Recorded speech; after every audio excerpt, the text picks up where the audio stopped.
Salut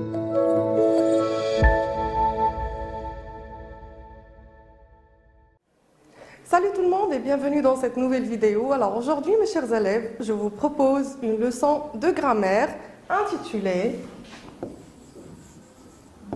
le groupe sujet. Alors à la fin de cette séance, vous serez capable de reconnaître le sujet dans une phrase ainsi que d'identifier ses natures grammaticales. Et pour commencer, on pose la question, qu'est-ce que c'est qu'un sujet? Eh bien, tout simplement, le sujet est ce dont on parle dans une phrase. De quoi on parle dans la phrase? Alors, regardons ensemble la phrase suivante. Les singes se balancent d'une liane à l'autre.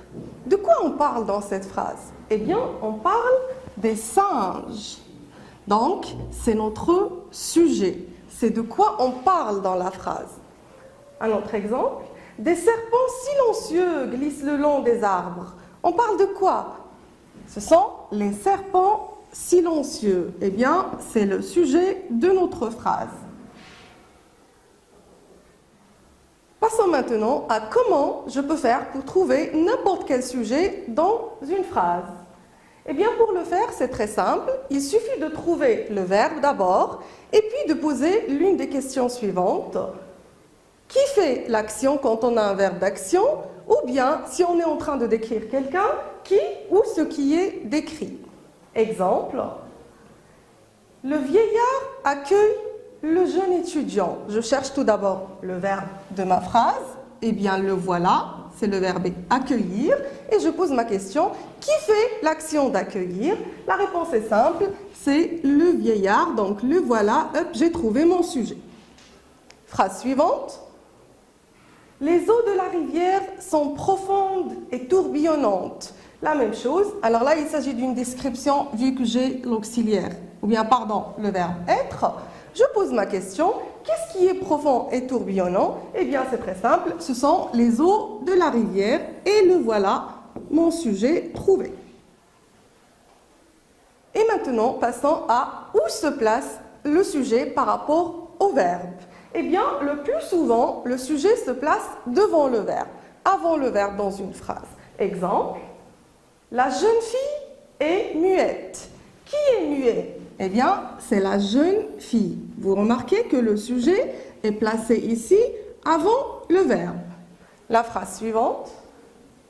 Les orangers ne fleurissent pas. Qu'est-ce qui ne fleurissent pas? Eh bien, ce sont les orangers. C'est mon sujet. Il est placé devant le verbe fleurir. Mais faites bien attention, ce n'est pas toujours. Eh bien oui, le sujet peut se placer aussi après le verbe, comme dans l'exemple suivant. Que cachez-vous dans ce sac? Vous remarquez bien qu'il s'agit ici d'une phrase interrogative par inversion de sujet. Alors, le sujet ici est placé après le verbe cacher. Un autre exemple où le sujet se place après le verbe. Je vous apporterai la réponse à mon retour, dit l'étudiant. Dans ce cas-là aussi, le sujet est placé après le verbe dire. Et ici, vous remarquez bien qu'il s'agit d'un dialogue. Un autre cas où le sujet peut se placer aussi après le verbe. Dans une ferme isolée, vivait un vieil homme aux yeux tristes. Le sujet, un vieil homme aux yeux tristes, c'est placé après le verbe vivre. Et ici, on le fait quand on a une phrase qui commence par un complément circonstanciel, qu'il soit de temps, de lieu ou de manière, etc., etc.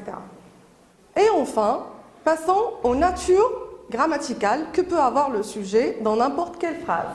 Première phrase. Nathalie a lu plusieurs contes. Dans ce cas-là, le sujet est un nom propre. Phrase suivante. Les chevaux galopent. Dans ce cas-là, le sujet est un groupe nominal. Troisième phrase et troisième nature, ils répondent aux trois questions. Dans ce cas-là, le sujet est un pronom personnel. Et enfin, fumer est dangereux pour la santé. Dans ce cas-là, qu'est-ce qui est dangereux pour la santé? Eh bien, c'est fumer et notre sujet ici à la nature d'un verbe à l'infinitif. Et maintenant, mes chers élèves, pour récapituler, ce que vous devez retenir aujourd'hui, c'est que le sujet est ce dont on parle dans une phrase.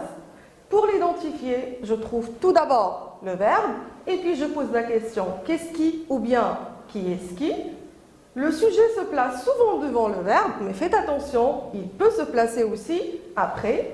Et enfin, le sujet peut avoir plusieurs natures, il peut être un nom propre, un groupe nominal, un pronom personnel ou bien un verbe à l'infinitif. Et voilà mes chers élèves, je vous donne rendez-vous la vidéo prochaine pour une nouvelle leçon, Inch'Allah. Donc à très bientôt.